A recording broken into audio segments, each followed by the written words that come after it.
Assalamu alaikum, sir. Wa alaikum assalam wa rahmatullahi wa barakatuh. I am Shafia Musharrif from Sri Lanka.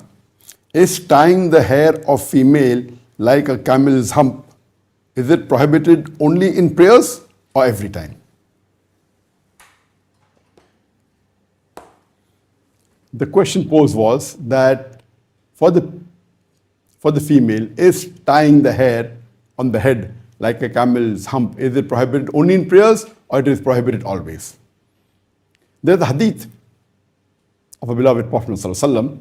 It's mentioned in Sahih Muslim, volume 1, hadith number 1101, where Ibn Abbas, may Allah be pleased with him, when one of the Sahaba, Abdullah, when he was praying with his hair tied in knot, while he was praying, Ibn Abbas goes and unties the knot. So after he finishes the prayer, he asked that, why did you do that? So Ibn Abbas, may Allah be pleased with him, replies that the Prophet said, a person who prays with his hair tied is praying like his hands are tied. And there's another hadith in Sahih Muslim, volume 1, hadith number 1100, in which the beloved Prophet ﷺ said that when you prostrate in your Salah, you prostrate on 7 parts: your face, your hands, your knees, and your feet. So based on this hadith, but natural, this hadith is specifically referring to the men, that when men pray, they should not tie their hair in knots or in braids. It is makruh. It is discouraged. But this hadith is particularly only for the men and not for the female. Because when the females pray, they pray in a hijab and the hair is covered. So it doesn't make a difference whether the hair are tied or they are open. And even the Prophet permitted that while doing ghusl, if the hair of a female is tied, she need not untie it. It's not compulsory. So based on that, for Salah, this ruling of not tying the hair is not applicable to the females. It's only applicable to the males. Now coming to your question regarding, can women tie their hair like a camel's hump on the head?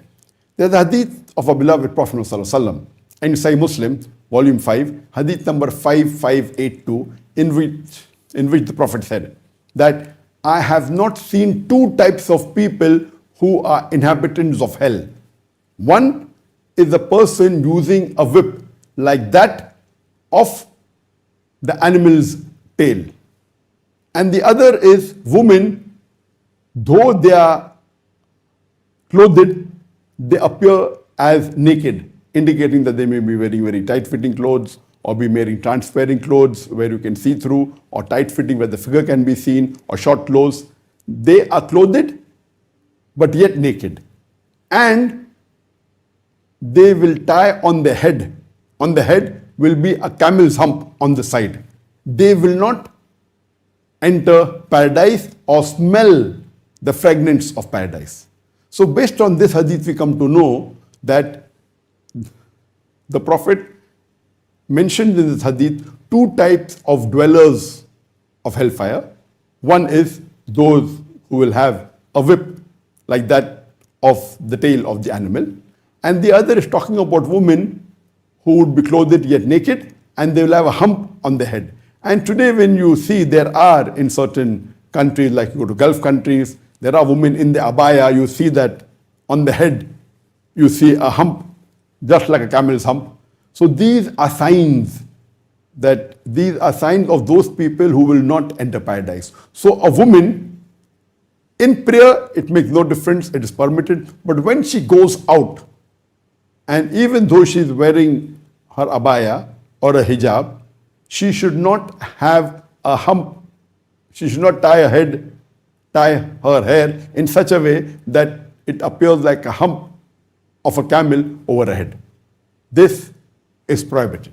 And neither should she wear clothes which look that though she's wearing clothes, she's naked, referring to clothes which are very tight-fitting, or clothes which are